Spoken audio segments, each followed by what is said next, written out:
0 to 1 Notes on Startups or How to Build the Future by Peter Thiel with Brave Masters. That rare thing, a concise, thought-provoking book on entrepreneurship. The Times. Chapter 1 The Challenge of the Future. Whenever I interview someone for a job, I like to ask this question. What important truth do very few people agree with you on? This question sounds easy because it's straightforward. Actually, it's very hard to answer. It's intellectually difficult because the knowledge that everyone is taught in school is by definition agreed upon. And it's psychologically difficult because anyone trying to answer must say something she knows to be unpopular. Brilliant thinking is rare, but courage is in even shorter supply than genius. Most commonly, I like the following. Our educational system is broken and urgently needs to be fixed. America is exceptional. There is no God. Those are bad answers. The first and the second statement might be true, but many people already agree with them. The third statement simply takes one side in a familiar debate. A good answer takes the following form. Most people believe in X, but the truth is the opposite of X. I will give my own answer later in this chapter. What does this contrarian question have to do with the future? In the most minimal sense, the future is simply the set of all moments yet to come. But what makes the future distinctive and important isn't that it hasn't happened yet, but rather that it will be a time when the world looks different from today.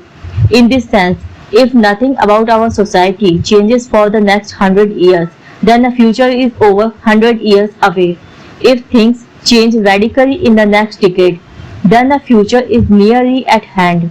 No one can predict the future exactly, but we know two things. It's going to be different and it must be rooted in today's world. Most answers to the contrarian question are different ways of seeing the present. Good answers are as close as we can come to looking into the future. 0 to 1 The future of progress. When we think about the future, we hope for a future of progress. That progress can take one of two forms. Horizontal or extensive progress means copying things that were going from 1 to n. Horizontal progress is easy to imagine because we already know what it looks like. Vertical or intensive progress means doing new things, going from 0 to 1. Vertical progress is harder to imagine because it requires doing something nobody else has ever done. If you take one typewriter and build 100, you have made horizontal progress. If you have a typewriter and build a word processor, you have made vertical progress. There is a diagram, horizontal and vertical arrows.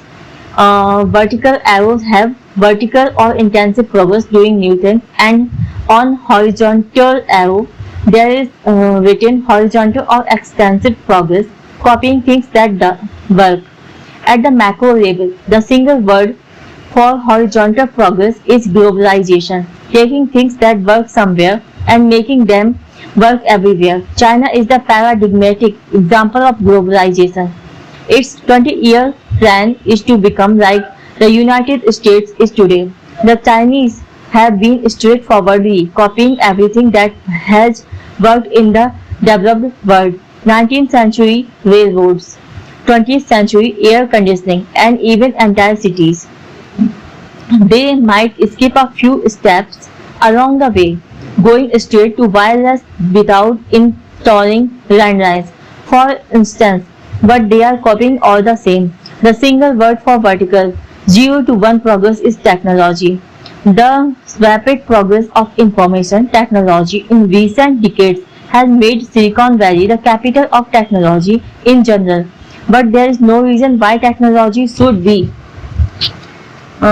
limited to computers. Properly understood, any new and better way of doing things is technology. There is a diagram, again horizontal and vertical lines connected together. A vertical line uh, said technology 0 to 1, and horizontal line said globalization 1 to n. Because globalization and technology are different modes of progress, it's possible to have both, either or neither, at the same time. For example, 1815 to 1914 was a period of both rapid technological development and rapid globalization. Between the First World War and Kissinger's trip to reopen relations with China in 1971, there was rapid technological development but not much globalization. Since 1971, we have seen rapid globalization along with limited technological development, mostly confined to IT. This age of globalization has made it easy to imagine that the decades ahead will bring more convergence and more sameness. Even our everyday language suggests we believe in a kind of technological end of history. The division of the world into the so-called developed and developing nations implies that the developed world has already achieved the achievable and that poorer nations just need to catch up. But I don't think that's true. My own answer to the contrarian question is that most people think the future of the world will be defined by globalization. But the truth is that technology matters more. Without technological change, if China doubles its energy production over the next 2 decades, it will also double its air pollution. If every one of India's hundreds of millions of households were to live the way Americans already do, using only today's tools, the result would be environmentally catastrophic. Spreading old waste to create wealth around the world will result in devastation, not riches. In a world of scarce resources, globalization without new technology is unsustainable. New technology has never been an automatic feature of history. Our ancestors lived in static, zero-sum society where success meant seizing things from others. They created new sources of wealth only rarely, and in the long run, they could never create enough to save the average person from an extremely hard life.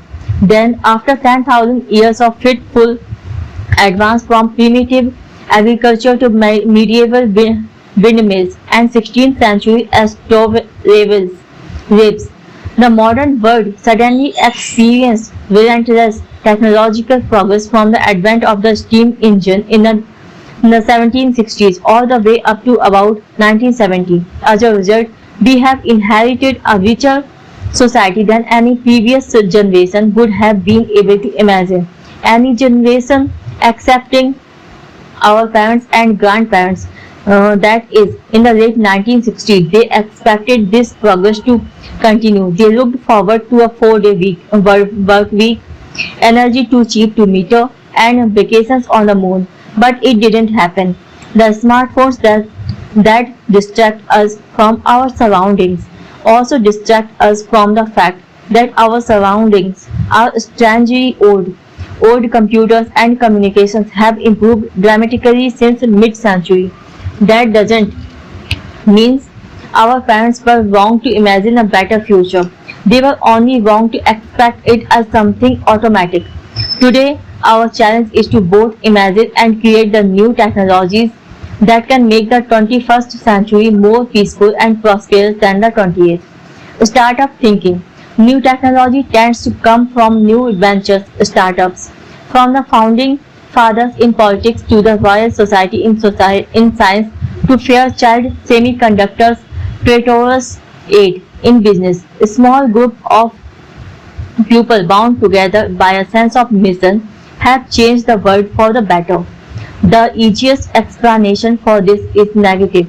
It's hard to develop new things in big organizations, and it's even harder to do it by yourself. Bureaucratic hierarchies move slowly, and interests shy away from this. In the most dysfunctional organizations, signaling that work is being done becomes a better strategy for career advancement than actually doing work. If this describes your company, you should quit now. At the other extreme, a lone genius might create a classic work of art or literature, but he could never create an entire industry. Startups operate on the principle that you need to work with other people to get stuff done. but you also need to stay small enough to so that you actually can positively define. A startup is the largest group of people you can convince of a plan to build a different future. A new company's most important strength is new thinking, even more important than nimbleness. A small size affords space to think. This book is about the questions you must ask and answer to succeed in the business of doing new things. What follows is not a manual or a record of knowledge, but an exercise in thinking, because that is what a startup has to do. Question received ideas and rethink business from scratch. Thank you very much for listening. Have a nice day.